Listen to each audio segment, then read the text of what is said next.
Time to pull up a chair. We've got another great story for you today in the rLounge. So you pitch a brilliant idea to your boss. They reject it. Weeks later, they present your idea, the one they previously shot down. Unfortunately, power grabs can happen in any corporate environment because the system is simply set up for competition. But today on rLounge, heavy is the crown. Toxic colleagues stole my promotion, my dream project. I exposed his incompetency to the director. I'm 28 male, a regular corporate employee you would find in every other cubicle in Silicon Valley. I lead a normal life with a 9-to-5 job and household chores, and return to my nice flat after a fulfilling day at work. It's a simple routine. I have a bit of an artistic streak, you see. I'm an enthusiastic guitarist who enjoys performing at nightclubs. I'm also a part-time sculptor, and my office desk has its own story. While my coworkers favor traditional office design, my desk also functions as a tiny art gallery. My workstation is adorned with exquisite sculptures that I carved myself. Their elaborate designs never fail to capture the attention of passers-by, and I'm always willing to discuss the story behind each masterpiece. But that isn't all. I have a talent for storytelling, which comes to life during lunch breaks. That's about me. Now comes Derek, 31 male. He's the reason why I'm here venting out in front of strangers. He's the type of person who insists on keeping up appearances in order to blend in with the rich and famous, despite the fact that the reality is exactly the opposite. Derek drives an old, beat-up car, dresses in knockoff expensive outfits, and carries himself as if he's a multimillionaire despite the fact that he's barely scraping by. His office walls are covered with plaques that appear to be distinguished but are actually participation honors from obscure seminars. Derek is clearly attempting to portray himself as someone he is not. Derek not only participates but also dominates meetings. He dominates debates with self-aggrandizing displays and long rants. Colleagues frequently become lost in the maze of his ego. Now you'll be wondering why on earth I am writing so much about myself and about Derek. Well, the point of talking about my and Derek's personalities can make you understand my story better. Everything was going pretty well. Yes, Derek's presence was a little annoying for all of us at the office because of the dirty office politics he plays against almost everybody. But still, I had always been maintaining a good distance from his negative presence. Until a time when our work lives turned upside down. It was the promotion time of the year, and we've been waiting for a promotion announcement. It's more than simply a career move for me because I worked really hard for it. But for Derek, it's just another step toward his ambitious goal of world control. To him, the promotion has nothing to do with my efforts or the genuine value he can provide to the role. It was like his birthright, and he was willing to go to any length to take advantage of it. The issue worsened when the CEO summoned Derek to the stage and appointed him as the new senior manager of innovation. He sweet-talked the boss and manipulated the seniors to get the promotion. The room grows silent, and I stand there, astonished, as the promotion that should have been mine slips through my fingers. Derek, on the other hand, was standing there with a smug grin on his face. Derek's vanity was on full display as he took the microphone and delivered a self-indulgent acceptance speech that had everyone in the audience rolling their eyes. Meanwhile, I stood in the corner, reflecting on all those sleepless nights spent grinding my butt for the success of this organization. My dreams have been destroyed, and I have no idea how I will handle this scenario in my next projects. Because of Derek's cold and nasty behavior, I had scarcely ever spoken to him. But now I have to physically address him like a boss and explain all of those prospective projects to him. Not only do I have to listen to his workplace gossip and chit-chat, but I also have to bear his office politics. I hope after becoming senior manager he starts taking work seriously. Amidst all these, I have a friend, Sarah, 26 female, who always has my back at the office. She approached me with empathy in her eyes, ready to support me in my time of need. She cheered me up and motivated me to not lose hope. No, we are not a thing. She is just a comfortable place where I can talk about my worries, but I still try to be careful before oversharing. She is still my coworker, and you know how things are with colleagues. That's why I'm here, where I can speak my mind without the fear of any backfire. I know office politics is real and happens everywhere, and I'm not unique to this position. Yet it feels so terrible, right? That you work hard for the whole year and someone climbs up on your shoulders just by bootlicking the boss? I hope my prior verbal encounter with Derek about his bad behavior doesn't affect our future as a team. Derek was so happy about the promotion that he announced a big party in one of the most expensive restaurants. Well, let's see how that goes. I'll update the thread if anything significant happens, but if anyone has any tips, suggestions to navigate through this, would really appreciate it. Honestly, yeah, it is a kick in the pants when that happens. But isn't that just the nature of the beast that is the corporate world? Update 1. Derek's advancement to senior manager had a significant impact on our department. As I already stated, he wasted no time in establishing his newfound power and displaying his self-importance. The first indication of this was when he announced a grandiose promotion party to celebrate his success. Everyone in the office erupted in applause. Not that everyone was happy, but people know how to pretend in front of the new boss. But I couldn't bring myself to applaud his undeserved promotion. My rage and helplessness seemed overwhelming, but I knew I couldn't show it. Sarah, like me, was feeling the same way. We exchanged glances and continued to watch the other clowns sing Derek's praise song. So, when Derek announced the party and we went to celebrate, I assumed it was the only issue I had to deal with. I planned to express my wishes with a fake smile and then return home. But this guy had other ideas. The day following the promotion party, an email was circulated around our team in which our new star, Derek, stated that this promotion was a credit to the team's collaborative efforts and that it was a team win and that everyone should pay for the overall party expenses. It was an act of solidarity and teamwork in his words. This was utter rubbish. I thought everyone would be against it and we could easily complain to the management about it. But to my surprise, the majority of the team members had already agreed to pitch in. I mean, this is ridiculous. Why should we pay for something which we have not signed for? It was his idea to host a grand success party for himself. If he was so keen to share his achievements, he should rather share his raise with his coworkers than extort money from us in the name of a collaborative effort. When I brought this up with Sarah, she told me that Derek had been making grandiose and phony promises about new ideas that would benefit all of us on the team. I sometimes wonder how easy it is to dupe people when you have power. We all understood deep down that even though he was a senior manager, he didn't have the authority to implement any of those ridiculous changes in the office. But we all had to contribute to his victory celebration, including me.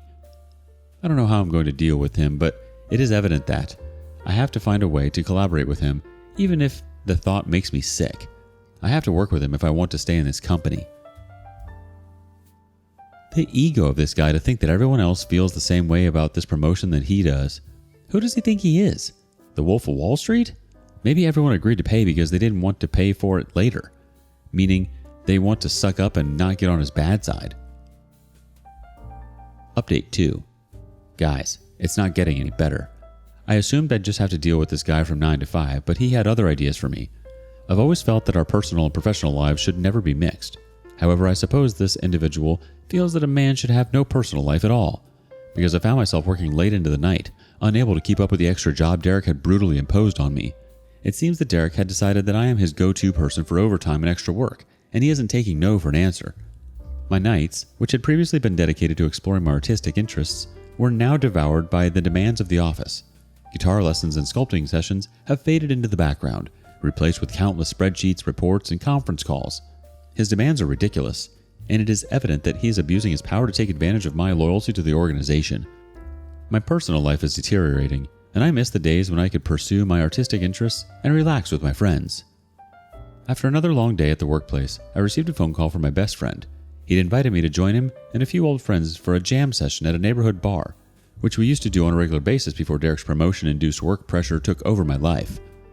Derek was working from home that day, so Sarah suggested she finish one of my unfinished duties while I went to the party. She watched my exhaustion and frustration as I juggled my work and home duties. I felt such a relief to reunite with my friends and my music for the first time in what seemed like an eternity. I almost forgot about my miserable office life and the villain of my life, Derek. When the jam session ended, I couldn't help but think about the duties I'd left unfinished at work that Sarah had to finish.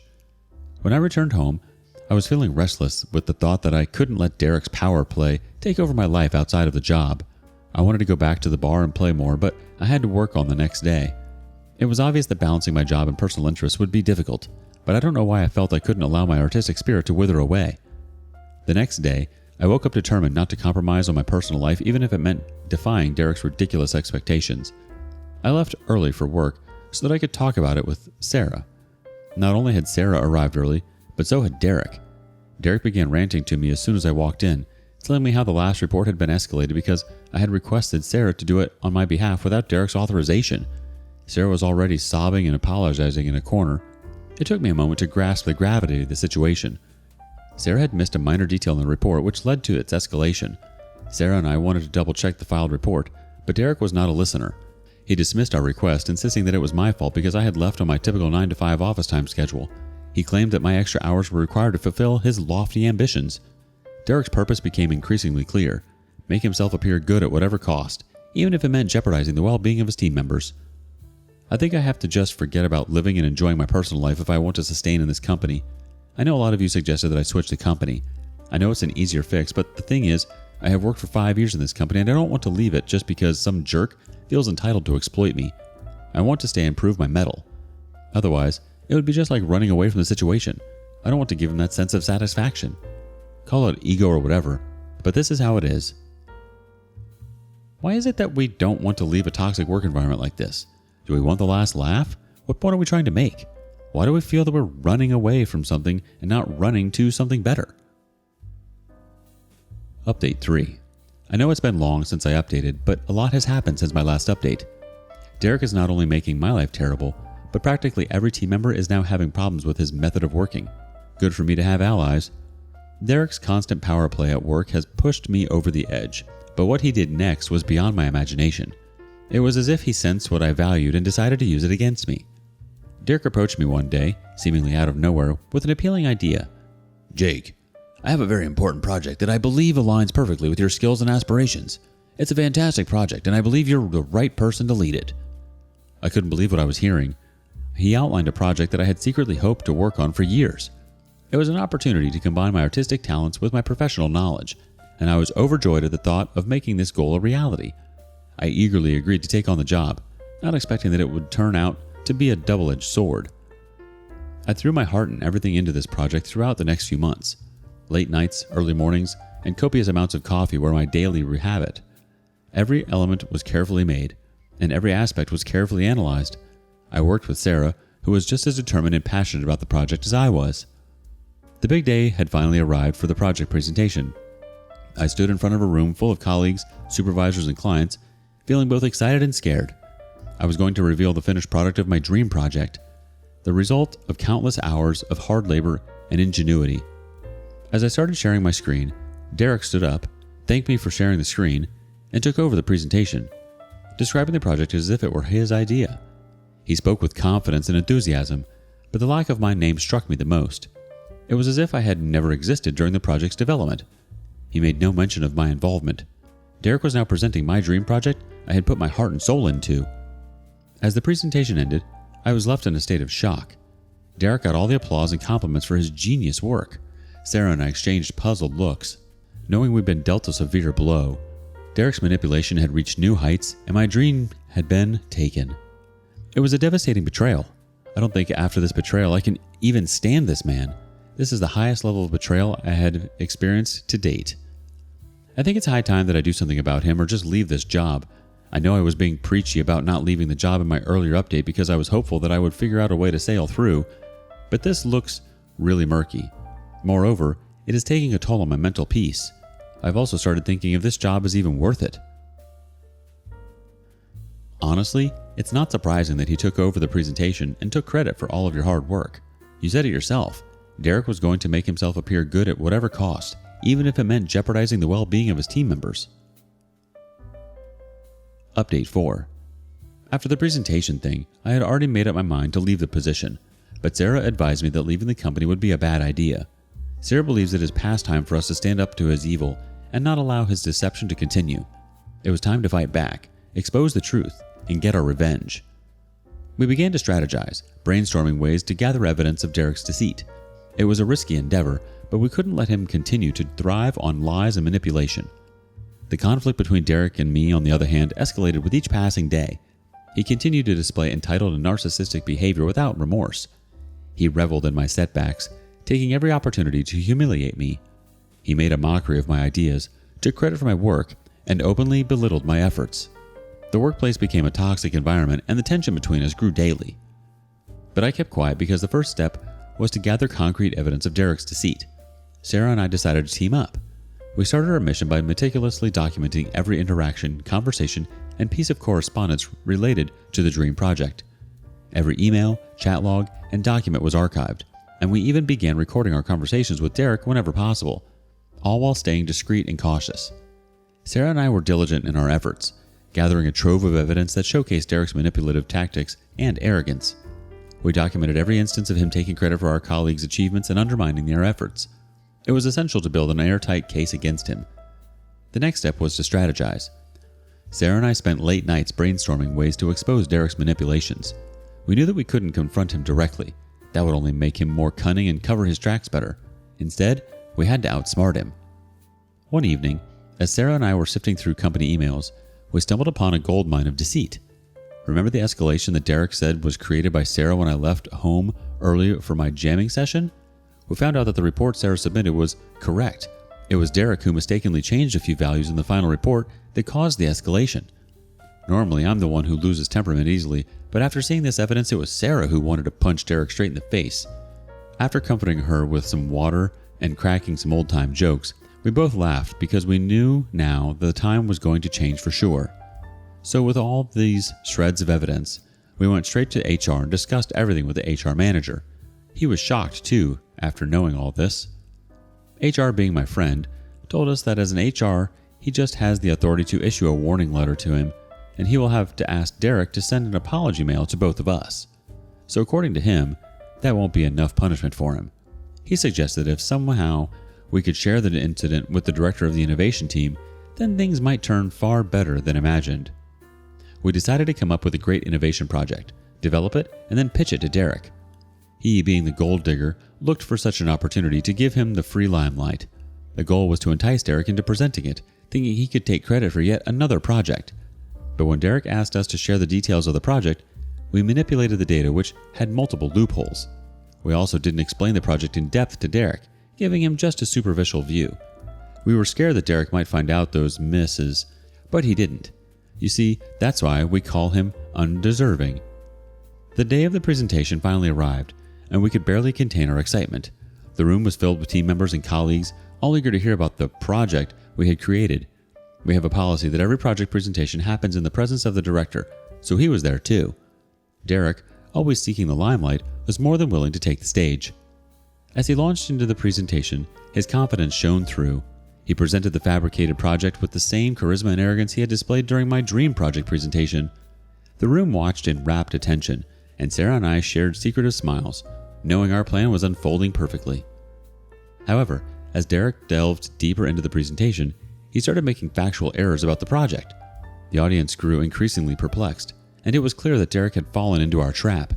When Derek couldn't explain the facts and figures properly to the director and others, I stepped up and corrected him and gave the logical reason behind it. I also took over the screen from Derek and presented mine, showing the real numbers. I told Derek that he was showing the previous version of the project, which had errors, and that I and Sarah have fixed them in the newest version. The director asked me if it was I who had done the project. I said yes, it was I and Sarah who did this. The director then asked Derek why our names were not mentioned and credit was not given to us. Derek tried to save his face and turned the table around me. He said he had asked me to mention our names in the credits section, but I hadn't added it. I too played it smart and said I thought it was a norm that Derek presented my project because the last few projects also met a similar fate, where Derek got all the credit and my name was not mentioned, not even verbally. The room fell into stunned silence, and Derek's face turned several shades of red. It was a moment of sweet victory. Our revenge was not only a public humiliation of Derek, but also a moment of redemption for my dream project, which had been wrongly stolen from me. The director left the room asking Derek to follow him to his cabin. Then, after 15 to 20 minutes, I was called to his cabin. Derek was still sitting there, and the director asked me to present the previous projects which I had claimed were mine. I gladly opened my laptop and presented the project. I answered all the critical questions he had related to the project. Actually, Derek told the director that I was lying to ruin Derek's reputation and grab the limelight, but the truth was uncovered. I was then asked to go back to my desk. I got a lot of high fives and kudos from my team for standing up for myself. The next day, Derek didn't show up at work. My HR friend told me that he has sought work from home as there is an ongoing investigation against him on the changes that he manipulates others' work. The authorities have also got other complaints against him. Sarah has also complained about him regarding that data manipulation escalation. Yesterday, we got the update that our team would be directly reporting to the director until a senior manager is hired or someone is promoted. As for Derek is concerned, we could not find him in the employee portal. Some say he is fired, some say he's quit because of the humiliation. I don't know what is there for me next, but at least I'm happy that now I can focus on my work without any stress of office politics. You're a patient and persistent man, OP. This will help you in your future endeavors, no doubt. I'm glad you stuck it to the man. Derek had this coming. He's finding out just how hard the fall is from the top. I guess it turns out people don't like it when you take credit for work that's not yours. Who knew? That was a brilliant plan, OP. Well done. Have you experienced a boss like Derek? Share your stories in the comments below. Thank you for following along today on rLounge. Before you go, be sure to like and subscribe and hit that notification bell. If you have something you want to share regarding today's content, we want to hear it. Until next time.